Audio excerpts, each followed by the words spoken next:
జగన్మోహన్ రెడ్డి గారు ఢిల్లీ వేదికగా ధర్నాలు చేస్తున్నారు. ప్రెజెంట్ ఆంధ్రప్రదేశ్‌లో లా అండ్ ఆర్డర్ మొత్తం క్షీణించిపోయింది. వైసీపీ నాయకుల మీద, వైసీపీకి సంబంధించిన కార్యకర్తల మీద దాడులు జరుగుతున్నాయని చెప్పి చెప్తున్నారు. దీని మీద జనసేన పార్టీ స్టాండ్ ఏంటి సార్? ముఖ్యంగా జనసేన పార్టీ స్పోక్స్ పర్సన్‌గా మీరేం చెప్తారు? ముందుగా టీవీ 24 ప్రేక్షకులందరికీ నమస్కారాలు తెలియజేస్తూ, ఇప్పుడు గత ప్రభుత్వంలో అంటే పదే పదే ఆ ప్రభుత్వం తాలూకు తప్పులు కావచ్చు, ప్రభుత్వంలో జరిగినన్ని తప్పులు భారతదేశ చరిత్రలో ఏ గవర్నమెంట్ లో కూడా జరగలేదనేది ఈ 5 ఏళ్ళు కాదు, ఈ చరిత్ర ఉన్నంత వరకు రాసి పెట్టుకోవచ్చు. సో అతని హయాంలో జరిగినన్ని తప్పులకు సంబంధించిన డేటా, అటు రూల్ ఆఫ్ లా వైలేషన్ అంటూ హైకోర్టులోని న్యాయమూర్తులు, సుప్రీంకోర్టు న్యాయమూర్తులు, ఉల్లంఘనలు, కోర్టు ధిక్కరణ కేసులు, ఒక సంవత్సరంలో 6,000 కోర్టు ధిక్కరణ కేసులు ఎదుర్కొంటున్న ప్రభుత్వం ఇది. కోర్టు అమలు చేయమని ఇచ్చిన ఆర్డర్ను కూడా అమలు చేయకోకుండా తిరిగి మళ్ళీ పిటిషన్లు 6,000 కేసులు వేసిన గవర్నమెంట్ ఒక్క సంవత్సరంలో. నేను చెప్తున్నది అలాగా 5 ఏళ్ల పాటు ఎన్ని ఉంటాయో ఒకసారి ఇమాజిన్ చేసుకోవచ్చు. అలాగ చెప్పుకుంటా పోతే హత్యలకు సంబంధించిన, పబ్లిక్ ని ఇబ్బందులు పెట్టిన పాలసీల పరంగా, అవినీతి పరంగా, యువతకి ఇచ్చిన ప్రామిసెస్, సో ఇలా చెప్పుకుంటూ పోతే ఏ విషయంలోనైనా సరే వాళ్ళు పూర్తిగా వైఫల్యం చెందిన విషయాన్ని దాచిపెట్టి ఈయన తాడేపల్లి ప్యాలెస్ లో పడుకొని ఆడుకొని జనం డబ్బులను దోచుకుంటున్నా చూస్తూ ఊరుకుంటూ తన వాటా తను తీసుకుంటూ డిపిటి పద్ధతుల, డైరెక్ట్ బెనిఫిషియరీ ట్రాన్స్ఫర్ డిబిటి పద్ధతులలో అనే ఒక కాన్సెప్ట్ తీసుకొచ్చి నేను చాలా ట్రాన్స్పరెంట్ గా చేశాను అని చెప్పుకొని దాంట్లో కూడా చెప్తున్న దానికి చేస్తున్న దానికి సంబంధం లేకోకుండా, అంటే ఈ రోజు బటన్ నొక్కితే 6 నెలలకు డబ్బులు పడడం, అది సగం పడడము, ఇలాంటివన్నీ తప్పులు చూసుకుంటే దానికి ఇచ్చిన పోయిన గవర్నమెంట్కి ఇచ్చిన రిజల్ట్ సంఖ్య ఎంతంటే 11. ఇప్పుడు ఈ రోజు ఆయన మొదలుపెట్టిన ఏదైతే ధర్నా ఉన్నదో ఆ ధర్నా మొట్టమొదటిగా ఏ అంశం మీద చేయాలంటే, బాబాయ్ గొడ్డల పోటు సిబిఐ కేసు ఎందుకు జరగట్లేదు వేగంగా అని ఢిల్లీలోని జంతర్ మంతర్ వద్ద చేసి ఉండింటే సూపర్ గా ఉండేది. ఆయన బాబాయ్ గొడ్డల కేసుని ఎందుకు మీరు త్వరగా సత్వరం పూర్తి చేయట్లేదు, దోషుల్ని పట్టుకోండి, సిబిఐకి అప్పచెప్పాం కదా, అప్పచెప్పామంటే ఆయన అప్పచెప్పలేదు లేండి, పాపం వాళ్ళ చెల్లెలు హైకోర్టుకు, సుప్రీం కోర్టుకు వెళ్ళి ట్రాన్స్ఫర్ చేయించుకొని తన ప్రాణాలను పణంగా పెట్టి మరీ చేయించుకున్నది. తన తమ్ముడు బీజేపీలోకి వెళ్ళిపోతాడు, కేసు పెడితే ఏమవుతుంది అని దోషుల్ని లేకపోతే నిందితుల్ని వెనకేసుకొచ్చిన అతి గొప్ప ప్రేమ కలిగిన అన్నగా, లేకపోతే ఆ సీట్ లో కూర్చొని న్యాయం అందరికీ, చట్టం అందరికీ సమానంగా వర్తిస్తుందని నీతులు వల్లించి ప్రమాణ పూర్తిగా రాజ్యాంగబద్ధంగా పరిపాలిస్తానని చెప్పిన ఆ సీట్లో కూర్చున్న ఆ వ్యక్తి గురించి మనం ఏవైతే మాట్లాడుకుంటున్నామో, ఆ నీతులు వల్లిస్తూ మాట్లాడిన ఆ వ్యక్తి యొక్క ఆలోచన విధానము గత 5 ఏళ్ల పాటు చూసాము. ఏ ఒక్క అతనికి ఉన్న నీతి కావచ్చు, లేకపోతే నైతికత కావచ్చు, లేకపోతే వాళ్ళ ఛానల్లో తరచూ మాట్లాడే విలువలు, విశ్వసనీయత కావచ్చు, ఏ కోణంలో ఈ రోజు 30 రోజులు కూడా గవర్నమెంట్ ఎక్కి కాకుండానే ఢిల్లీకి వెళ్ళి దీక్షలు చేస్తున్నావు? తమరి పాలనలో కొన్ని వందల వేల విషయాలు ఉన్నాయి, వాటికి యాక్చువల్ గా మేము తవ్వి తీస్తున్నాం. ఈరోజు ఒక్కొక్క శ్వేతపత్రం రిలీజ్ చేస్తున్నాం. శ్వేతపత్రం అసలు ఎలా ఉంటది, జీవోలు, కాన్ఫిడెన్షియల్ జీవోలు పెట్టుకుంటూ గత 5 ఏళ్ల పాటు ఒక్క మంత్రి కూడా శ్వేతపత్రం అంటే ఏంటో తెలియకోకుండా గడిపిన మీ ప్రభుత్వానికి 30 రోజుల్లో ఏమి గతం తాలూకు తప్పులు జరిగాయంటూ మంత్రులు, ఎమ్మెల్యేలు వారి నియోజకవర్గాల్లో ప్రతి ఎమ్మెల్యే పనిచేస్తున్న విధానము, ప్రతి మంత్రి క్షేత్రస్థాయిలో తిరుగుతున్న మా ప్రభుత్వానికి ఎంత తేడా ఉందో కళ్ళ ముందర 30 రోజుల్లో కనిపిస్తోంది. ఏ ధైర్యంతో, ఎలాగ 30 రోజులకు కూడా కాకుండానే అన్యాయాలు, అక్రమాలు జరుగుతున్నాయి? అఫ్ కోర్స్ కొన్ని విషయాలు లా అండ్ ఆర్డర్ సంబంధించినవి, పాత వైరుధ్యాలు, గ్రామాల్లో కక్షలు, కార్పణ్యాలతో, వ్యక్తిగత దాడులతో, లేకపోతే వ్యక్తిగత కక్షలతో కొన్ని హత్యలు జరిగాయి, దోపిడీలు, దారుణాలు జరిగాయి, మేము కాదనట్లేదు. కానీ వాటిని తీసుకొచ్చి రాజకీయాలకు ముడిపెట్టి వాంటెడ్ గా వారి ఛానల్లో ప్రొజెక్ట్ చేస్తున్న వాటిని కూడా హోమ్ మినిస్టర్ గారు సాక్షాత్తు ప్రెస్ మీట్ పెట్టి ఆ కేసుకు సంబంధించిన వివరాలు వెల్లడించారు. మీ ప్రభుత్వంలో ఎప్పుడు చేశారు అలాగా? ఏ మంత్రి వచ్చి బయటకు వచ్చి చేశారు? అవును మాకు 151 వచ్చే మేము చేస్తామని ధైర్యంగా చెప్పిన ప్రభుత్వం మీది. ఏ హక్కుతో ఈ రోజు ఢిల్లీలో దీక్షలు చేస్తున్నారు? సిగ్గు లేకుండా. ఢిల్లీలో హక్కు అంటే అక్కడ చేయటం అనేది కాకుండా ఇంకోటి కూడా మనం చూసుకుంటే, ఏదైతే దేవాదాయ శాఖకు సంబంధించి అసిస్టెంట్ కమిషనర్ గా ఉన్నటువంటి శాంతి గారి భర్త ఈరోజు ఆయన కూడా ఢిల్లీలోనే జంతర్ మంతర్ దగ్గరే ధర్నా చేస్తున్నారు. ఇది ఇది కూడా అది కూడా వైసీపీకి సంబంధించినటువంటి ఒక ఎంపీ నా భార్యకి ప్రెగ్నెంట్ చేశారు, నాకు నా భార్యకి పుట్టినటువంటి బిడ్డకి తండ్రి ఆయన కాదా, ఆయనకి డిఎన్ఏ టెస్ట్ కి ఒప్పించండి అని చెప్పి ఢిల్లీలో అదే దానికి పోటీగా చేస్తున్నారు. అవును, దీన్ని ఎలా చూస్తారు సార్? యాక్చువల్ గా ఈయనేమో శాంతి భద్రతలు అంటారు, ఒక పక్కేమో వాళ్ళ ఎంపీనే ఇది చేశారు అని చెప్పి ఆయన చేస్తున్నాడు. అదే, ఇది యాక్చువల్ గా ఒక వ్యక్తిగత విషయానికి సంబంధించిన కోణంలో అని మొన్నటి వరకు అనుకున్నాం. ఇది ఇద్దరు వ్యక్తిగత కుటుంబ విషయము అని, ఇద్దరు భార్యాభర్తలు లేకపోతే మాజీ భర్త అనే కోణంలో చూసాం. కానీ ఈ రోజు ప్రభుత్వం దానికి సంబంధించిన గవర్నమెంట్ ఎంప్లాయీస్ కి సంబంధించిన రూల్ బుక్ ప్రకారము ఆమెకు 8 రకరకాలైన కేసులకు వివరణ అడిగింది. 8 సెక్షన్ల ప్రకారము రకరకాల కోణాల్లో, అంటే మాజీ భర్తని కొన్నిసార్లు మెన్షన్ చేశారు, తర్వాత విడాకులు తీసుకున్నామన్నారు, అసలు ఏ హక్కుతో ట్వీట్ చేశారు, ఒక అధికారిగా ఉండి ఒక పార్టీకి స్టాండ్ తీసుకుంటూ ఎలా, ఏ రైట్ తో తీసుకున్నారు, మీరు అఫిడవిట్ లో పొందుపరిచిన విషయాలకు, తర్వాత 22లో మీకు పుట్టిన బిడ్డకు సంబంధించిన భర్త పేరు రాసిన విధానము, తర్వాత మీడియాలో వెల్లడించిన వివరాలు అసలు పొంతన లేకుండా ఉన్నాయి అంటూ చూసిన ఆ వివరాలను బట్టి గవర్నమెంట్ వివరణలు అడిగింది. 8 రకాలైన వివరణలు తీసుకొని దాని మీద తదుపరిగా చర్యలు తీసుకుంటుందని అనుకుంటున్నాము. అయితే ఇక్కడ ఆమె ఏమంటుందంటే, నేనేమి తప్పు చేయలేదు, నేను కేవలం ఒక వృత్తిపరంగా ఆయన సంప్రదించాను, నాకే ఎలాంటి సంబంధం లేదు అని ఆమంటుంది. అయితే ఈ మనకు వస్తున్న ఆఫ్ ద రికార్డ్ వస్తున్నది ఏంటంటే, ఇద్దరు క్విట్ ప్రోకో పద్ధతుల్లో ఎప్పట్లాగే వాళ్ళకున్న అది వాళ్ళకు ఒక బ్రాండ్ ఐడెంటిటీ. సో గవర్నమెంట్ తరఫున ఆమె ఎలాంటి అనుమతులు ఇచ్చింది, అతను ఏం లాభం పొందితే ఈ పని చేశాడు, సో ఇవన్నీ ఖచ్చితంగా విచారణ పరంగా ప్రభుత్వ విచారణలు తేల్తాయని నమ్ముతున్నాము. అయితే ఈ ఎపిసోడ్ ఏదైతే బయటకు వచ్చిందో, ఇలాంటి ఎపిసోడ్లు ఎన్ని జరిగి ఉండాలి? మనము ఒక ఇన్సిడెంట్ ను ఒక కోణంలోనే చూడకూడదు. వాళ్ళు విశాఖపట్నంలో చేసిన దారుణాలు, అకృత్యాలు, భూదోపిడి, ఇప్పుడు ఈ 6 నెలల లోపల అవన్నీ వెలికి తీస్తే ప్రభుత్వంలో ప్రతి శాఖ 6 నెలలు సమయం పట్టేటట్టుందని మంత్రులే చెప్తున్నారు, ముఖ్యమంత్రే చెప్పారు. 6 నెలలు సమయం పట్టేటట్టుంది. అన్ని రకాలైన దోపిడీ జరిగింది ప్రభుత్వంలో, గత ప్రభుత్వంలో. అందుకే ఒక్కొక్క శ్వేతపత్రం రిలీజ్ చేస్తుంటే భయం వేస్తుంది అని అంటున్నారు. అవును సార్.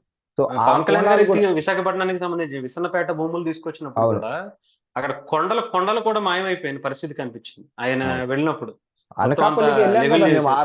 600 ఎకరాలు పోయిన సంవత్సరం అక్టోబర్ లో అనకాపల్లి విజిట్ చేసినప్పుడు 600 ఎకరాలకు సంబంధించిన స్థానిక మంత్రి, ఆయన మన కోడిగుడ్ల మంత్రిగా పేరు పొందిన ఆయన చెప్పిన వివరాలు గారో చూసి ఆశ్చర్యపోయాం. ఇక్కడ ఏం తప్పు జరగలేదు అంటూ నిస్సిగ్గుగా వెనకేసుకొస్తున్న పోయిన. అలాగే ఎన్ని వందల ఎకరాలు, ఎన్ని వేల ఎకరాలు, ఎన్ని లక్షల ఎకరాలు భూదోపిడీ. మదనపల్లికి సంబంధించిన సబ్ కలెక్టర్ కార్యాలయం దగ్ధం వెనక కూడా అధికార పార్టీకి సంబంధించిన వ్యక్తులు ఉన్నారు, దానికి సపోర్ట్ చేసినటువంటి ఆర్డీఓ కావచ్చు ఇలా ఉన్నారని చెప్పి కూడా బయటకు వస్తుంది. డీజీపీ దాని మీద విచారణ చేపించాలి, సిఐడి అని చెప్పేసి. అవును, అంటే కంప్లీట్ గా మొత్తం ఆంధ్రప్రదేశ్ ని అటు ఇటు ఏ జిల్లా ఆ జిల్లా అని లేకుండా కంప్లీట్ గా ముంచేసిన పరిస్థితి అయితే కనిపిస్తుంది. అది కూడా ఎక్కడ భూమి కనిపిస్తే, అంటే నిజంగా ఎందుకు మనము అవును ఎందుకు మీకు చిన్న ఉదాహరణలు, చిన్నవే గత ప్రభుత్వం తాలూకు ఉదాహరణలు చెప్పుకుంటా పోతే, ఒక సాక్షాత్తు సైనికులు దాదాపు 5 మంది బయటకు వచ్చారు. ఒక సర్వీస్ లో ఉన్న వాళ్ళు, రిటైర్డ్ అయిన సైనికులు తర్వాత చుట్టూ ఫెన్సింగ్ వేసుకున్న ఒక ల్యాండ్ ని ఒక 100 మంది వైసీపీ గుండాలనుకోవచ్చు, లేకపోతే రౌడీ షీటర్లు అనుకోవచ్చు, వచ్చి ఫెన్సింగ్లు బద్దలు కొట్టి వచ్చి ఆ ఫెన్సింగ్ ను వాళ్ళ ఫెన్సింగ్ వేసుకోవడానికి చేసిన ఇన్సిడెంట్ మన కళ్ళ ముందు పోయిన నవంబర్ లో జరిగింది, డిసెంబర్ లో. వాళ్ళ యొక్క భూదాహం చెప్తున్నా, అంటే సొంతంగా ఎవరన్నా ఫెన్సింగ్ వేసుకున్నా కూడా బద్దలు కొట్టి వాళ్ళ ఫెన్సింగ్ వేసుకొని వాళ్ళ మనుషులు 100 మంది రంగంలోకి దిగితే అప్పటికప్పుడు పోలీసు వాళ్ళు వచ్చి ఒక దాదాపు 50 మంది వచ్చి వాళ్ళను క్లియర్ చేసి వాళ్ళను తరిమి కొడితే అప్పుడు క్లియర్ అయింది. అంటే అంత ఫెన్సింగ్ వేసుకున్న వ్యక్తుల్ని కూడా అప్పుడు పోలీస్ ఇన్ఫర్మేషన్ వచ్చింది కాబట్టి జరిగింది. సామాన్యుల పరిస్థితి ఏంటి? జనవాణి నిజమే సార్. అంటే కార్యక్రమంలో ఆయన జనవాణి జగన్మోహన్ రెడ్డి గారు కార్యక్రమంలో పాదయాత్ర చేసింది కూడా దాని గురించి అని చెప్పి చాలా మంది అభిప్రాయం కూడా. గతంలో పాదయాత్ర చేసి ఎక్కడెక్కడ ఏ ల్యాండ్లు ఉన్నాయని ఇప్పుడు ఎలాగైతే రెడ్ బుక్ మెయింటైన్ చేశారో అవును నారా అవును లోకేష్ గారు అవినీతికి సంబంధించి, ఆయన గతంలో పాదయాత్ర చేసి ఎక్కడెక్కడ ఏ ల్యాండ్లు ఉన్నాయి ఏంటి దీనికి సంబంధించి అన్ని కూడా వాలంటీర్ల వాళ్ళ అధికారంలోకి రాగానే అవును వాలంటీర్లు అవును పెట్టుకుని ఎంక్వైరీ చేసుకున్నట్టుగా తెలుస్తుంది కొంతమంది. అయితే విశాఖకు సంబంధించి వాళ్ళు ఎందుకు ఈ విశాఖను క్యాపిటల్ గా వాళ్ళు అనౌన్స్ చేశారంటే దాని వెనకాల చాలా ఆలోచన దాగి ఉందని మనకు మన ప్రభుత్వం వచ్చిన తర్వాత తెలిసిందనమాట. ఎందుకంటే ఓకే. క్యాపిటల్ గా విశాఖపట్నం అనేది ఇప్పుడు వాళ్ళకున్న ఒక బంగారు బాతుగుడ్డు లాంటిది. అంటే ఇన్వెస్ట్మెంట్ పరంగా, స్థలాల పరంగా, లేకపోతే కొంచెం డెవలప్మెంట్ పరంగా కూడా రాష్ట్రంలో ఉన్న పెద్ద జిల్లా, అలాగే ముఖ్యంగా వాణిజ్య పరంగా ఎక్కువ కమర్షియల్ గా డబ్బులు రెవెన్యూ వచ్చే ప్రాంతం. ఇక రాష్ట్రంలో ఏ జిల్లా లేదు అలాగా. కాబట్టి ఈ జిల్లాను టార్గెట్ చేసామంటే ఆటోమేటిక్ గా ఇక స్టేట్ లో ఏ జిల్లాకు లేనంత డబ్బులు వస్తాయి. మనం దీన్ని కూడా పూర్తిగా నామాలు పెట్టేసి మనం ప్రభుత్వం వచ్చినా రాకున్నా గుండు సున్నా కొట్టేసి పోదామనే ఉద్దేశంతోనే ఋషికొండ గుండు కొట్టడమైనా, లేకపోతే మన ప్రభుత్వం వచ్చిన తర్వాత ఇంకా మనం రాజ్యసంగా ఇక 30 ఏళ్ల పాటు ఏ ప్రభుత్వాలు లేకుండా, ఏ గవర్నమెంట్ రాకుండా, ఏ పార్టీ వ్యక్తులు రాకోకుండా పూర్తి స్థాయిలో దాన్ని తొక్కేయడానికి వాళ్ళు వేసిన ఎత్తుగడ ఇది. సో దేవుడి దయ వల్ల ప్రజలు చాలా త్వరగానే మేల్కొన్నారు. అండ్ ఆంధ్రప్రదేశ్ రాష్ట్ర ఓటర్లు అనేది చాలా చైతన్యం కలిగిన రాష్ట్రం అనేది దేశంలో అందరికీ తెలుసు. కాబట్టి 151 వచ్చిన వ్యక్తికి 11 సీట్లు ఇచ్చినారంటే అసలు ఊహించలేనటువంటి మెజారిటీలు కావచ్చు, లేకపోతే కూటమి ప్రభుత్వానికి ఇచ్చిన మద్దతు ప్రజలు నిజంగా హ్యాట్స్ ఆఫ్ చెప్పాలి. ఒక అవకాశం ఇవ్వండి అని ఏదైతే రోడ్ల మీద ఉన్నాడో అని నమ్మి ఇచ్చారు, అదే అవకాశాన్ని మా అధినేత చెప్పిన సందర్భం కూడా మీరు బాగా గవర్నమెంట్ చేస్తే అసలు నా అవసరమే ఉండదు మీకు అని మొదటి రోజే 2019 మొదటి రోజే చెప్పినప్పటికీ కూడా వాళ్ళు సద్వినియోగం చేసుకోకపోగా రాష్ట్ర ప్రజలను వాళ్ళు పెట్టిన ఇబ్బందులు, చేసిన దురాఘాతాలు చరిత్రలో మిగిలిపోతాయి వాళ్ళు. కాబట్టి వాళ్ళు ఏ ఉద్దేశంతో ఢిల్లీకి వెళ్ళి నల్ల బ్యాడ్జీలు వేసుకొని ఎంత సిగ్గు లేకుండా వెళ్తున్నారు. నిజంగా అంత సిగ్గు లేకుండా అయిపోయినారా మీరు? అంత సిగ్గు లేకుండా, అసలు సిగ్గనే పదం కూడా సిగ్గుపడుతోంది. ఈ రోజున సిగ్గనే పదం కూడా సిగ్గుపడుతోంది వైసీపీ వాళ్ళని చూసినప్పుడు. వైసీపీకి సంబంధించిన వ్యక్తులు మీరా ఏ రైట్ తో 30 రోజుల్లో వెళ్ళి మేము కనీసం మీరు చేసిన అరాచకాలన్నీ కళ్ళ ముందున్నా గత ప్రభుత్వంలో మేము 100 రోజులు సమయం ఇచ్చాం. 4 నెలల తర్వాత బయటకు వచ్చి మొదటిసారి మన విశాఖపట్నంలో వీళ్ళ భవన నిర్మాణ కార్మికులకు లాంగ్ మార్చ్ చేశాం. ఒక పెద్ద సభ పెట్టి వారి ఆవేదన తెలియజేశాం. కనీసం ఆ సిగ్గు కూడా లేకపోయింది. ఫస్ట్ రోజే మేము కూటమి ప్రభుత్వం అధికారంలోకి మొదటి రోజే ఈ ప్రభుత్వంలో చేసిన అక్రమాలన్నీ అని అంటూ వాళ్ళ మీడియాలో చర్చలు, ఈ ప్రభుత్వం దిగిపోవాలంట. అరే ఒక నెల కూడా కాకుండానే మేము దిగిపోవాలా, రాష్ట్రపతి పాలన పెట్టేయాలి, మరి మీరు చేసిన అరాచకాలకు మేమేం చేయాలి? మీకు ఎవరు ఎన్నిసార్లు కంప్లైంట్లు, ఎన్ని రాష్ట్రపతి పాలన విధించాలి? మిమ్మల్ని మీ పార్టీ వాళ్ళని ఎక్కడ పెట్టాలి? అంటే ప్రజాస్వామ్యంలో మేము మీకు ఇచ్చిన విలువ మీరు కాపాడలేకపోగా తిరిగి మమ్మల్ని అంటూ, మమ్మల్ని నిందించి, మమ్మల్ని కేసులు పెట్టి, మమ్మల్ని కనీసం హోటల్ నుంచి మా అధినేతను బయటికి రాకుండా చేసిన ఆ ఘటనల తాలూకు ఫలితం మీరు అనుభవిస్తున్నప్పటికీ కూడా మళ్ళీ ఏ ధైర్యంతో, సిగ్గు లేకుండా రోడ్ల మీదకి వచ్చి మీరు ఏ మొహం పెట్టుకుని ప్రజలు మిమ్మల్ని ఆదరిస్తారని, ప్రజలు ఏ విధంగా మీరు నెల కూడా కాకుండానే రోడ్ల మీదకి వచ్చి అలాగా మొహం మీద మసి పూస్తే మేమేదో మసి అయిపోయి నల్లు పడిపోతామని అనుకుంటున్నారు? రైట్. ఇకపోతే అంటే రెండోది, మనకి అసెంబ్లీలో ప్రతిపక్ష పాత్ర కావాలి నాకు ఇవ్వండి అని చెప్పి హైకోర్టుకు కూడా వెళ్ళారు. అంటే గతంలో ఆయన చేసినటువంటి వ్యాఖ్యలు టీడీపీకి సంబంధించినప్పుడు కూడా, ముఖ్యంగా మనం గతంలో చూసుకుంటే మీ ఇంకొక 4 సీట్లు లాగేసుకుంటే మీకు అది కూడా పోతది అని చెప్పి ఆయనే అసెంబ్లీ సాక్షిగా మాట్లాడినటువంటి మాటలు. ఇప్పుడు మరి ఏ రకంగా అడుగుతారంటారు అసలు? అదే ఇప్పుడు గతం తాలూకు చరిత్ర, లేకపోతే గతం తాలూకు మాటలు ఎప్పటికీ ఎవరు మర్చిపోలేము. ఎందుకంటే అవి మనకు గతంలో లాగా ఏమి యూట్యూబ్ గానీ ఏమి లేదని అనుకుని భ్రమలో ఉన్నాడేమో బహుశా ఆయన. మనం మాట్లాడిన ప్రతిదీ ఆన్ రికార్డు అలా కొడితే ఇలా వచ్చేస్తుంది. అదే సినిమాలో ఇట్టా కొట్టగానే అట్టా వచ్చేస్తుంది అని ఏదో సినిమాలో చెప్పినట్టు గూగుల్ తల్లి మర్చిపోదు కదా. కాబట్టి ఆయన అసెంబ్లీ సాక్షిగా మొహం మీద పెడతాం. కాబట్టి ఆయన గతంలో సాక్షాత్తు అసెంబ్లీ సాక్షిగా మీకున్న 23 సీట్లలో 4-5 లాగేస్తే మీకు ప్రతిపక్ష హోదా కూడా ఉండదు బాబు గారు చూసుకోండి అంటూ ఆయనేదో చట్టాలని ఏమంటారు సాక్షాత్తు రాజ్యాంగాన్ని రాసి అమలు చేసిన మాదిరి, లేకపోతే అసెంబ్లీలో ఉన్న అన్ని సెక్షన్లను ఆయన ఏదో రాసినట్టుగా ఆయన భావిస్తున్నారు. సో అసెంబ్లీ రూల్స్ ఏదో తెలియకోకుండా మాట్లాడిన మాటలు తిరిగి ఈ రోజు ఆయనకే వర్తించాయి. ఎలాగా ఏ కోణంలో మీకు 18 సీట్లు తక్కువ వస్తే ప్రతిపక్ష హోదా రాదని ఆ రోజు అన్నారు. ఈ రోజు ప్రతిపక్ష హోదా 18 కాదు, మీకు 11 వచ్చాయి. కనీసం దగ్గరకు వచ్చినా కూడా మీకు ఆలో చేసేవాళ్ళేమో పోనీలే అనే కోణంలో. అయినప్పటికీ కూడా మాకు కూటమి ప్రభుత్వం గౌరవానికి సంబంధించిన మాజీ ముఖ్యమంత్రి అనే హోదాలో మొదటి రోజు ప్రమాణ స్వీకారం, శాసనసభ సభ్యుల ప్రమాణ స్వీకారం జరిగినప్పుడు శాసనసభ గేట్ వరకు మిమ్మల్ని కారు ఇచ్చి కాన్వాయ్ ఇచ్చి పంపించారు. ఒక సాధారణ ఎమ్మెల్యేగా రావాల్సిన మీరు 4వ గేట్ నెంబర్ బయట పెట్టేసి అందరితో పాటు నడుచుకొని రావాల్సిన మీరు గేట్ దగ్గర వరకు కారు అలో చేశారు. యాక్చువల్ గా అది హోదా మంత్రులకు, ప్రతిపక్ష నేతకు, ముఖ్యమంత్రి గారికి వరకు మాత్రమే అది ఆ ఫెసిలిటీ ఉండేది. మిగతా వాళ్ళందరూ నడిచి రావాల్సిందే. కానీ రాలేదు. ఎందుకు? కూటమి ప్రభుత్వం మీరు అన్ని అరాచకాలు చేసినా మీకు మాకు తేడా ఉండాలి కాబట్టి మిమ్మల్ని గౌరవంగా మాజీ ముఖ్యమంత్రి అనే హోదాలో తీసుకొచ్చాము.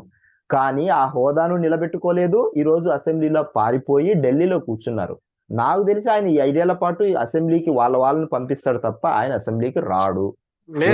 వస్తేనే బాగుంటదని మా అభిప్రాయం కూడా. ఎందుకంటే ఇప్పుడు వీళ్ళు చేసినటువంటి అవినీతికి సంబంధించి మీరు చెప్తున్నారు, ఒక్కొక్క శ్వేతపత్రం రిలీజ్ చేస్తుంటే అసలు కొన్ని భయంకరమైన సంఘటనలు బయటకు వస్తున్నాయి అని చెప్పి, అలాంటివన్నీ అడగటానికి ఆయన ఏం చెప్తారు అనేదానికి అక్కడ పవన్ కళ్యాణ్ గారు ఉంటారు, లోకేష్ గారు ఉంటారు, ఆయన వల్ల బాధపడ్డటువంటి చంద్రబాబు గారు ఉన్నారు, అనేక మంది మంత్రులు ఉన్నారు. అటుపక్క నుంచి ఈ 5 ఏళ్లలో వాళ్ళు చేసినటువంటి దానికి సమాధానం అంటే ప్రతిసారి పేపర్ చూసుకుని చెప్పి ఆయన మరి ఎలా సమాధానం చెప్తారనేది కూడా చాలా మంది వెయిట్ చేస్తున్నారు.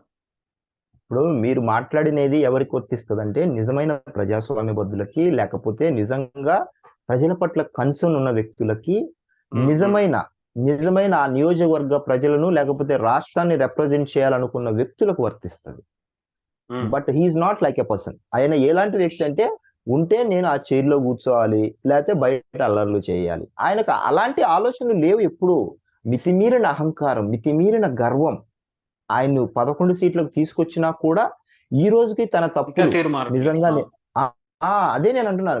ఈ రోజుకి తప్పులు ప్రజల ముందుకు వచ్చి నేను గతంలో నిజంగానే తప్పులు చేశాను, నా పేషీలో ఉన్న వ్యక్తులు కావచ్చు, నా అనుచరులు, నా సలహాదారులు చేసిన తప్పులు అన్నిటికీ బాధ్యుడిని నేనే, 11 సీట్లు రావడానికి ఎవరు మన ఆమె చెల్లెలు, తోడబుట్టిన చెల్లెలు ఇంకో పార్టీ అధ్యక్షురాలుగా, కాంగ్రెస్ పార్టీ అధ్యక్షురాలుగా ఉన్న పార్టీ ఉనికి లేకపోయినా కానీ ఆంధ్రప్రదేశ్ లో ఆమె వరదలు వచ్చినాయి, తుఫాన్ల వల్ల ఈ నష్టం జరిగింది అని చెప్పి ప్రభుత్వం ముందు తీసుకొచ్చే పని చేస్తున్నారు. నిజంగా అంటే చాలా పనులు ఉన్నాయి సార్. అసలు నిలబడి అక్కడ ఉండి ప్రభుత్వం ఇది చేస్తే బాగుంటది అని చెప్పి ఏమన్నా సలహా ఇవ్వటం కానీ, ఒక నిర్మాణాత్మకమైనటువంటి ప్రతిపక్ష పాత్ర పోషిస్తే, అంటే ఇప్పటిదాకా ఏదో ఒక రాజకీయాలు చేశారు కానీ ప్రజల వైపు నిజంగా నిలబడ్డే తీరు ఏమన్నా నిజంగా ఈ రాజకీయాలు కదా అవి చేసి ఉండుంటే బాగుండేదేమో అనిపించింది. అదే చెప్పబోతున్నాను. ఇప్పుడు ఆయనకు సంబంధించినంత వరకు ఆ విధంగా ప్రజాస్వామ్యబద్ధంగా ఆయన ఎన్నికైనందుకు ఒక ఎమ్మెల్యేగా తన తోటి శాసనసభ మిగతా 10 మందిని తీసుకొని మొత్తం 11 మంది కూర్చోండి. రోజు ఏం జరుగుతుందో మీరు భాగస్వాములు అవ్వండి. మీ ప్రతిపక్ష పాత్ర లేకోకుండా మీకంటూ 11 మంది ఉన్నారు. అది గుర్తింపు మిగతా అందరు స్పీకర్ల లాగా అయితే ఆయన కాదు. అయ్యన్న పాత్రుడు గారు ఈ రోజు నేను ఒక చిన్న బిట్టు చూశాను. ఈ వీడియో నా దగ్గర లేదు, ప్రజెంట్ చేద్దామంటే ఏమన్నారంటే ఆయన సాక్షాత్తు ఆయన టీడీపీ వ్యక్తి ఎన్నికైనప్పటికీ కూడా శాసనసభ స్పీకర్ ను ఒక ఎన్నికైన తర్వాత ఆయన పార్టీలకు అతీతంగా చూడాలి. సో ఆ చైర్లో ఉన్న వ్యక్తి అలాంటి వ్యక్తి అని నేను అనుకున్నాను. అలాగే ఈ రోజు ఒకసారి చూసినప్పుడు తోటి సభ్యుడు ఆయన టీడీపీ అయినప్పటికీ కూడా ఆయన ప్రొలాంగ్ అంటే ఎక్కువ లెంతీగా ఆయన మాట్లాడుతూ ఉంటే, ఇది క్వశ్చన్ అవర్ 1 మినిట్ కన్నా ఎక్కువ క్వశ్చన్ ఉండకూడదు, మీరు ఇలా అయితే నేను మిగతా టైం ఎలా మిగతా సభ్యులకు అకామిడేట్ చేయాలంటూ ఆయన ఆ టీడీపీ సభ్యుడిని ఆయన వారించిన ఆశ్చర్యం వేసింది. గత ప్రభుత్వంకు సంబంధించిన స్పీకర్ పార్టీ వేదికలెక్కి తోటి తన పార్టీ వ్యక్తులతో కూర్చొని మీడియా ముఖంగా మాట్లాడిన లాభాషలు మనం మర్చిపోగలమా?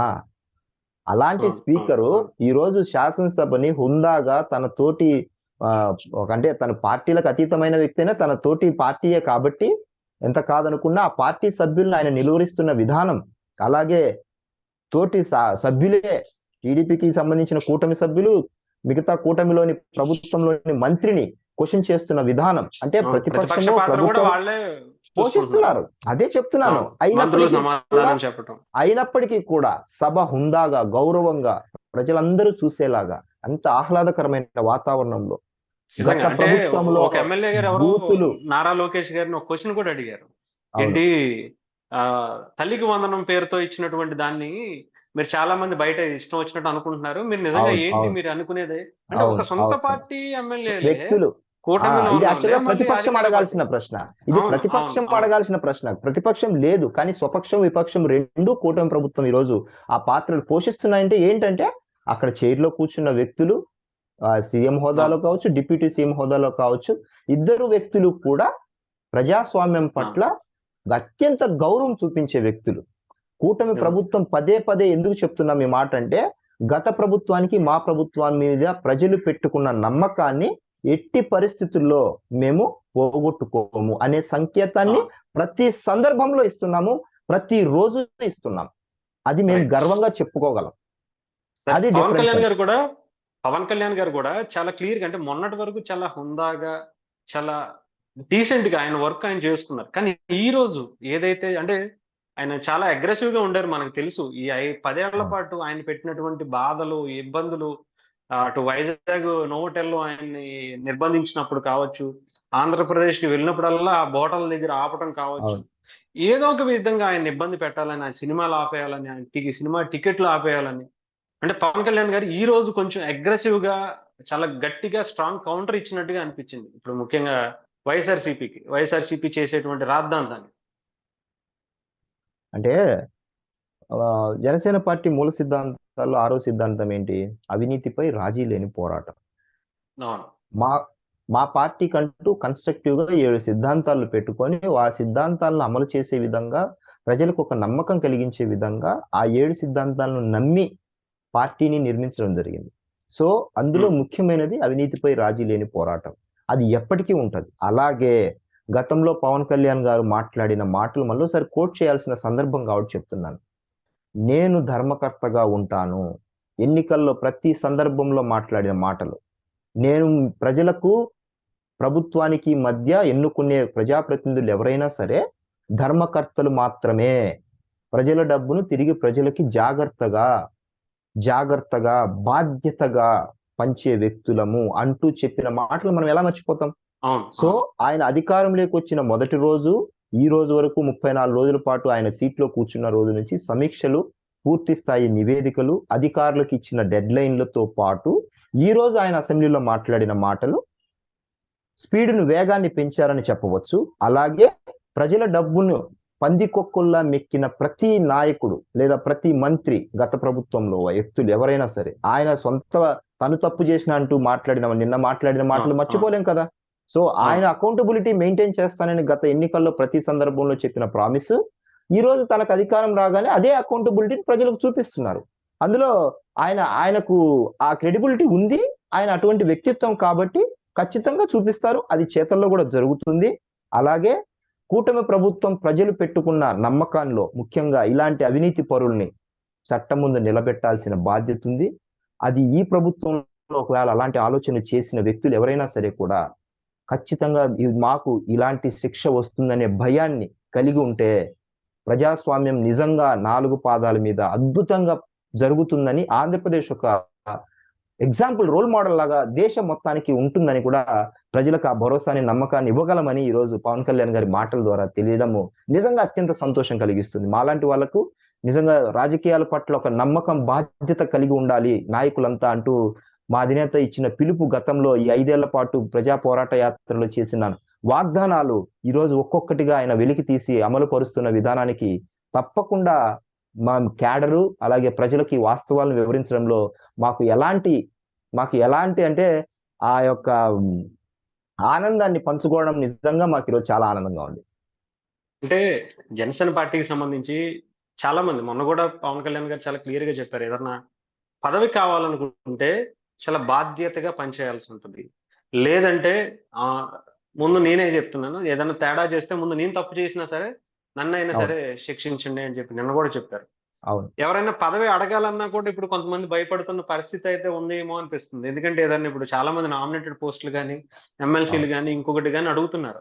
బట్ అది తీసుకున్నంత ఈజీగా పవన్ కళ్యాణ్ గారైతే వదలరు. ఏదన్నా అంటే ఇప్పుడు అందరూ కూడా కొత్తగా జనసేన పార్టీ నుంచి నూతనంగా ఎన్నికైన వ్యక్తులు ఎక్కువున్నారు. సో, ఏదన్నా తీసుకొని గబుక్కున ఆళ్ళ పక్కన వాళ్ళు చెప్పిన మాటలినో, ఇంకోటినో ఏదైనా తప్పు చేసినా ఫస్ట్ ప్రశ్నించేది, ఫస్ట్ తిరగబడి వాళ్ళకి వార్నింగ్ ఇవ్వటం కాదు. ఏదన్నా చేయటానికి యాక్షన్ తీసుకోవడానికి కూడా పవన్ కళ్యాణ్ గారు ఊరుకోరు. సరే జాగ్రత్తగా ఉండే అవకాశం ఉందంటారా ఈసారి జనసేనలో ఏమన్నా ఆ పదవి అడగాలంటే? ఇది దానికి ఉదాహరణ చెప్తాను చూడండి. నా ముందర జరిగిన కళ్ళెదుట జరిగిన ఘటన ఇది. మా హ్మ్. పార్టీ వ్యక్తి ఇలా నామినేటెడ్ పోస్ట్ కోసం ఇలాగ మాట్లాడడానికి వచ్చారు. సరదాగా మాట్లాడుకున్న క్రమంలో తను కూడా చాలా సబ్జెక్ట్ ఉన్న వ్యక్తి. అలాగే చాలా ఆహ్, ఆహ్, సమస్యల పట్ల అవగాహన ఉన్న వ్యక్తి. నిజంగా రాజకీయాలు బాగా ప్రజలకు ఏదైనా బాధ్యత చేయాలనుకున్న అంతటి కమిటెడ్ కలిగిన వ్యక్తి. ఇట్లా నేనన్నాను, "సార్ పేషీలో 5 శాఖలున్నాయి కదా! అందులో ఏదైనా మీరు కోరుకుంటే తప్పకుండా సార్ మిమ్మల్ని కన్సిడర్ చేస్తారని" అన్నప్పుడు, "అమ్మో! సార్ పేషీలో నమస్కారం" అన్నాడు. అంటే అంటే ఆయనకు కమిటెడ్ పర్సను, తప్పు చెయ్యని వ్యక్తిత్వము, 5 ఏళ్ల పాటు అందరికీ తెలిసిన వ్యక్తి కూడా, ఆయన పేషీలో తీసుకోవాలంటే కూడా భయపడ్డారు. ఏంటి అంత ఉన్నత వ్యక్తిత్వం కలిగిన వ్యక్తి కూడా అమ్మో! సార్ పేషీలో కష్టం. అంటే అంత తప్పు చేయనటువంటి వ్యక్తిత్వం కలిగిన వ్యక్తులు కూడా ఆయన పేషీలో ఉండాలంటే పొరపాటున ఏదన్నా జరుగుతదేమో మనకు తెలియకోకుండా. In in hmm. In the absence of the press in the ప్ర in the absence of that person. తన తన ఆ! లేకున్నప్పుడు ఒకవేళ పొరపాటు జరిగినా కూడా అది తన మీదకే కదా వస్తది. సో, ఆ మచ్చ అవును. ఆయనే అవును. కదా మోస్తది. ఆ మచ్చ డైరెక్ట్‌గా మళ్ళీ మా అధినేత మోస్తారేమో అనే ఒక ఇంటెన్షన్, భయం ఆయనలో కనపడిందంటే, అవును. ఆ ఆలోచన రావడానికి కారణం ఎవరు? ఆయన నడుస్తున్న తీరు. ఈ 10 సో ఏళ్ళు నడిపినటువంటి తీరు. ఆ! సో, ఆయన నడుస్తున్న తీరును ఈరోజు కూటమి ప్రభుత్వం అధికారంలోకొచ్చినా నామినేటెడ్ పదవి తీసుకోవాలన్నా, లేకపోతే ఏదన్నా ఏం తీసుకున్నా కూడా దాన్ని ఖచ్చితంగా ఒక బాధ్యతతో ప్రజలిచ్చిన ఈ యొక్క బాధ్యతను, డబ్బుని మనం ఖచ్చితంగా ఆ డబ్బు తీసుకున్నందుకు, లేదా ఆ పదవిలో కూర్చున్నందుకు, మనము ఆయన అడుగుజాడల్లో నడుస్తున్నందుకు చాలా బాధ్యతతో పని చేయాలనేది ఈరోజు క్యాడర్‌కి, నాయకత్వానికి ఒక సందేశం ఇవ్వడంతో ఏదైనా పదవి తీసుకోవాలంటే ఇప్పుడు అందరూ బాధ్యతతో పని చేయాలి అనే సంకేతాన్ని ఇవ్వడము చాలా ఇది అంత ఆహ్వానించదగ్గది. రాజకీయాలలో అవును. నిజంగా అవును. ఇలాంటి మనం అడుగులు చూడలేదు. మనం కేవలం పత్రికల్లో, పేపర్‌లలో రాసుకుంటూ, లేపోతే సమాజంలో ఇలా ఉండాలి నాయకత్వం, లేతే ఈ నాయకులు ఇలా ఉండాలనుకుంటూ ఎన్నో కొన్ని ఏళ్ల పాటు, దశాబ్దాల పాటు రాసుకుంటున్నాం. కానీ ఈరోజు అది మనం వాస్తవంలో చూస్తున్నాం. దానికి నిజంగా డెఫినిట్‌గా సార్. ఇది జనసేన పార్టీ. చాలా పెద్ద టాస్క్ ఇప్పుడు. అంటే అధికారంలో లేనప్పుడు వేరు. అధికారంలోకి వచ్చిన తర్వాత కూడా ఈ హ్మ్. అవినీతి మరకలు అంటకుండా ఈ నాయకులందరూ ఉండాలి. కేడర్ అందరూ ఉండాలి. చాలా మందేంటి అవును. అధికారంలోకి వచ్చిన తర్వాత ఏదో రకంగా సంపాదించుకుందాం, బయటికెళ్ళిపోదాం. అవును. అవును. అవును. మనం అవును. ఇయి పెట్టాం, అయి పెట్టేసాం అన్నట్టు ఉంటది. కానీ అలా కాకుండా ఒక పక్క ఎవరు ఏమి చేయకుండా చూసుకునే బాధ్యత పవన్ కళ్యాణ్ గారిది. ఎవరన్నా అవును. ఏమన్నా చేద్దామన్న ఆలోచన కూడా రానివ్వకుండా కూడా పవన్ కళ్యాణ్ గారు అంత స్ట్రిక్ట్‌గా అవును. మొన్న కూడా ఏదో ఒక ఇష్యూలో అవసరమైతే నా ఫ్యామిలీ‌నే రక్తాన్నే వదులుకొనొచ్చాను అవసరం వాళ్ళ అవును. బిడ్డల్ని కావచ్చు. ఇంక అవును. మీరెంత అనే స్టేజ్‌లో. అంటే ఆయన అంత ఒక బలమైన దేనికైనా సంకేతాన్ని. హ్మ్. ఇచ్చేసారు. అవును. అవును. చాలా జాగ్రత్తగా ఉండాల్సిన అవసరం ఉంది. సో, నేనేం చెప్తున్నానంటే, ఇప్పుడు ఆయన ఉద్దేశాలు, ఆశయాలు towards public and towards democracy అనేది వెరీ క్లియర్. అది అవును. అవును. గతంలో అవును. మనము వెరీ క్లియర్‌గా చెప్పారు. అయితే ఎంతవరకు నెరవేరుస్తారు అనే క్వెషన్ మార్క్ ఒకటుండేది. ప్రభుత్వంలోకి వస్తే అధికారం అవును. ఇచ్చిన తర్వాతనే ఒక వ్యక్తి యొక్క వ్యక్తిత్వం బయటపడుతుందని ఒక నానుడుంది. సో, అవును. నిజం. అధికారం ఇచ్చిన తర్వాత అసెంబ్లీ సాక్షిగా తప్పు చేస్తే పవన్ కళ్యాణ్ అయినా సరే శిక్షించే చట్టం కావచ్చు, శిక్షించే వెసులుబాటు ఈ సభకుండాలి. ఈ అవును. ప్రభుత్వానికి ఉంది అంటూ ఆయనే ముందు అడుగేయడంతో మిగతా వాళ్ళు ఆటోమేటిక్‌గా సెట్ అయిపోతాం. అవును. ఆటోమేటిక్‌గా అవును. సెట్ అయిపోతాం. ఎందుకంటే ఇన్నాళ్ళు ఒక ఆలోచన, గత ప్రభుత్వం తాలూకా ఆలోచన విధానం ఎలా ఉన్నదంటే శాసనసభలో వీడియోలు ప్లే చేసుకుంటూ, తిట్టుకుంటూ, కనపడినోళ్ళంతా నవ్వుకుంటూ, ఒకలాంటి దూషణల పర్వం జరిగిన ఆ పరిపాలనకి హ్మ్. ఈరోజు హుందాగా శాసనసభ అంటే ఇది అంటూ ప్రజలంతా పిల్లలతో పాటు ఇది ఇలా ఉంటది శాసనసభ, చట్టసభలంటే ఇలా ఉంటాయి. ఇంత హుందాగా గౌరవంగా ప్రవర్తిస్తారంటూ రాజకీయాలకు వన్నె తెచ్చే ఈ సభకి చాలా చాలా చాలా అప్రిషియబుల్. చాలా. ఇది నిజం సార్. చాలా చాలా తేడా ఉంది. తేడా మన ఉంది కళ్ళ అసలు. ముందర చాలా అవును. కళ్ళ హుందాగా ముందే జరుగుతున్న కనిపిస్తుంది. సభను, హుందాగా జరుగుతున్న తీరు గతంలో మనం ఇచ్చిన మాటకి ఈరోజు మాట నెరవేర్చుకుంటున్నాం. నిజంగా. ప్రజాస్వామ్యబద్ధంగా ప్రభుత్వం ఎలా ఉంటదో మేము చూపిస్తామని జనసేన పార్టీ అధినేతగా ఆయన కొన్ని వందల సార్లు చెప్పారు. ఆ హ్మ్. మాట డే 1 నుంచే, ఫలితాలు వచ్చిన రోజు నుంచే మనం వ్యక్తిగత కక్షలకు వెళ్ళకూడదు అంటూ ఇచ్చిన పిలుపు ఇంకా కూటమి ప్రభుత్వం ఏర్పడక ముందే ఫలితాలు వచ్చిన రోజే ఆయన మంగళగిరి సభ వేదికగా చెప్పిన మాటలు మర్చిపోలేం. ఇది వ్యక్తిగత కక్షలకు, వ్యక్తిగత కార్పణ్యాలకు సమయం కాదు. ఇది మనం ఇప్పుడు బాధ్యతతో ప్రవర్తించాలి. కాబట్టి అలాంటి ఆలోచనలు పెట్టుకోవద్దు అనే ఒకే ఒక స్టేట్మెంట్. గత ప్రభుత్వంలోకి వచ్చిన తర్వాత ఆటోమేటిక్ గా అసలు మీరు గమనించారో లేదో, ఒక్క మాట కూడా గత ప్రభుత్వం తాలూకు వ్యక్తులను మనం తీయట్లేదు. కేవలం సమాజానికి వాళ్ళు చేసిన ద్రోహము, తప్పులు, విధి విధానాల మీదనే ఎంతసేపు చర్చ నడుస్తుంది తప్ప వ్యక్తుల మీద కాదు. ఇప్పుడు ఇప్పటివరకు తీసినటువంటి శ్వేతపత్రాలు ఇవన్నీ కూడా అంటే అసలు ఆ శాఖలో ఏం జరుగుతుంది మనం అంటే కొంతమంది ఎస్టిమేట్ చేసుకుంటారు, అవగాహన తెచ్చుకునే ప్రయత్నం చేస్తారు. పవన్ కళ్యాణ్ గారు కానీ, లోకేష్ గారు కానీ, చంద్రబాబు గారు కానీ, మిగతా మంత్రులందరూ కూడా. అంటే ఈ శాఖలో ఎంత ఫండ్స్ ఉన్నాయి, ఈ శాఖలో ఎందుకని ఈ ఫండ్స్ లేవు, ఇప్పటిదాకా వచ్చినాయి ఎంత, ఫండ్స్ ఖర్చు పెట్టినాయి ఎంత, ఇవి చూస్తేనే చాలా మందికి చాలా క్లియర్ గా అర్థమైపోతున్న పరిస్థితి. అంతే తప్ప కావాలని వాళ్ళకి సంబంధించిన తీసినట్టుగా కూడా ఏం అనిపించలేదు. అవును, అదే నేనేమంటున్నానంటే గతం తాలూకు ప్రభుత్వంలో మంత్రులు ఆ యొక్క పేషీలలో జరిగిన అక్రమాలు, అలాగే ఆ మంత్రుల యొక్క శాఖల గురించి నేను గత వైసీపీ అధికార ప్రతినిధులను చాలా సందర్భాల్లో డిబేట్లు అడిగినప్పుడు ఫలానా శాఖ మంత్రి ఎవరు, విద్యుత్ శాఖ మంత్రి ఎవరు, పురపాలక శాఖ మంత్రి ఎవరు, లేకపోతే పరిశ్రమల శాఖ మంత్రి ఎవరని అడిగినప్పుడు వైసీపీ సమాధానం చెప్పలేకపోయింది, అధికార ప్రతినిధులు సమాధానాలు చెప్పలేకపోయారు. అంటే అర్థం ఏంటి, వాళ్ళ శాఖల మంత్రులు కూడా ప్రజలకు నోటెడ్ కాలే. బికాజ్ వాళ్ళు ఏ రోజు బయటికి రాలేదు. ఏ రోజు వచ్చి ఒక ప్రెస్ మీట్ కానీ, లేకపోతే ఒక వాళ్ళ యొక్క శ్వేతపత్రం రిలీజ్ కానీ, లేకపోతే రాష్ట్రానికి ఇది అవసరమని కానీ ఏ రోజు చెప్పలేదు. ఒక 4-5 తిట్టడానికి పెట్టాడు ఆయన. ప్రతిరోజు ఆ మా సభలు అయిపోగానే అలా వచ్చి సాయంత్రం వాళ్ళ మీడియా ముఖంగా తిట్టడము, వెళ్ళిపోవడం. కోడిగుడ్ల శాఖ మంత్రి అదే నేను సమస్యల గురించి మాట్లాడలేదు. కాబట్టి మరి ఆ ప్రభుత్వానికి ఉన్నంత మనం చేసిన పోరాటము ప్రజలు ఈ రోజు నమ్మి విశ్వసించినప్పుడు మనం వ్యక్తులు టార్గెట్ గా ఎప్పుడు పనిచేయకూడదు, వ్యవస్థ టార్గెట్ గా పనిచేయాలి. వ్యవస్థను బలోపేతం చేసేటట్టు ఉండాలి. అలాగే ఆ వ్యవస్థలో జరిగిన లోటుపాట్లను ప్రజల ముందు ఉంచాలి. ఆ లోటుపాట్లకు సంబంధించిన వ్యక్తుల్ని చివరగా మనము దోషులుగా చట్టం ముందు నిలబెట్టాలి. ఇది మన ప్రయారిటీస్. సో ఈ ప్రయారిటీస్ స్టెప్ బై స్టెప్ వెళ్తుంది కూటమి ప్రభుత్వం. సో కూటమి ప్రభుత్వం ఆ ప్రయారిటీస్ ఆటోమేటిక్ గా పెట్టుకొని ముందుకెళ్తున్నప్పుడు కేవలం 34 రోజుల మా అధినేత కూర్చొని 34 రోజులు, కూటమి ప్రభుత్వం వచ్చి 45 రోజులు అవుతున్న సందర్భంలో మనము చాలా హుందాగా ఒక బ్యాలెన్స్డ్ అయిన పాత్ర పోషించాలి. 3 పార్టీలు కలిసి ఉన్నప్పటికీ కూడా ఏ చిన్న విభేదాలు రాకోకుండా ప్రజలు ఇచ్చిన మ్యాండేట్ ని ఒక దశలో కూటమి 3 పార్టీలు ఉన్నాయి, ఎలాగా పరిపాలిస్తుందో అనే డౌట్ ప్రజలు కొందరు వ్యక్తం చేసినప్పటికీ కూడా మేము క్షేత్రస్థాయిలో దానికి సమాధానం చెప్పాము. మీరు అన్డౌటెడ్లీ మీరు ఎలాంటి మీరు అనుమానాలు, అపోహలు చెందొద్దు. 3 పార్టీలు ఉన్నప్పటికీ కూడా జనసేన పార్టీ అధినేతగా దీన్ని పూర్తి నమ్మకాన్ని కూటమి ప్రభుత్వాన్ని ఏర్పాటు చేశారు, ముందుకు తీసుకెళ్తున్నారు. ఆ నమ్మకమే ఈ రోజు ప్రజల ముందు ఉంచింది. కేంద్ర ప్రభుత్వం ఏర్పడడానికి కూటమి ఇచ్చిన సహకారమే ఈ రోజు. లేకపోతే కేంద్ర ప్రభుత్వం ఏర్పడే అవకాశమే లేదు. ఈ రోజు కేంద్ర ప్రభుత్వం కూడా నిలబడి ఉందంటే కేవలం బడ్జెట్ విషయాలకు ఈ రోజు నిన్న మొన్న వాళ్ళు గ్రాంటు, లోన్లు మిమ్మల్ని ఊరికనే ఇవ్వలేదు, వాళ్ళు అప్పుగా ఇచ్చారు. అప్పుగా ఇవ్వడానికి కేంద్ర ప్రభుత్వమే అష్యూరెన్స్ ఉంటది. ప్రతి రూపాయికి రాష్ట్రాలకు ఇచ్చే ప్రతి రూపాయి బయట నుంచి వరల్డ్ బ్యాంక్ కానీ ఇంకొకటి కానీ ఏదైనా అప్పిస్తుందంటే కేంద్ర ప్రభుత్వం అష్యూరెన్స్ ఇస్తేనే రాష్ట్రాలకు ఇస్తారు. రాష్ట్రాలను చూసి కేంద్ర ప్రభుత్వం అదే నేను అంటున్నాను. వాళ్ళకి అది కూడా తెలియట్లేదు. మీ ప్రభుత్వంలో అది కూడా దక్కలేదు. మీరు ప్రభుత్వంలో ఒకవేళ కేంద్ర ప్రభుత్వం ఇచ్చిన అప్పులు ఏదైతే ఉన్నాయో వాటికి మీరు తీసుకొచ్చిన డబ్బులని ఎక్కడెక్కడ ఏ చోట్ల చేశారంటే మెడల వంచి తీసుకొస్తామని చెప్పారు. ఆ డబ్బులు ఇప్పుడు 9,000 కోట్ల పంచాయతీరాజ్ నిధులు ఎక్కడికి వెళ్ళాయో తెలియట్లేదు. 14-15 ఆర్థిక సంఘం నిధులు 9,000 కోట్లు వస్తే పంచాయతీలు ఎలా ఉండాలంటే అద్దాల్లా మెరిసిపోవాలి. ఈ రోజు కనీసం 1,00,000 కోట్ల ముందు 15,000 కోట్లు సరిపడిస్తే కనిపించట్లేదేమో సార్. అంటే వీళ్ళు ఈ రోజు నల్లగుడ్డలు, నల్ల బ్యాడ్జీలు వేసి ఢిల్లీకి వెళ్తున్నారు. అది ఇక్కడ కామెడీ నేను అనేది. అది ఇన్ని రకాలైన ఇప్పుడు ఋషికొండ 500 కోట్ల ప్యాలెస్ కట్టుకొని 40 లక్షలతో ఒక కమోడ్ కట్టుకున్న వ్యక్తి 40 లక్షలతో ఒక కమోడ్ అంటే ఉచ్చబోసుకోవడానికి ఒక 40 లక్షలతో అంటే అందులో పోస్తే తప్ప అతనికి హ్యాపీనెస్ లేదేమో అనిపించే. అదే చెప్పబోతున్నాను.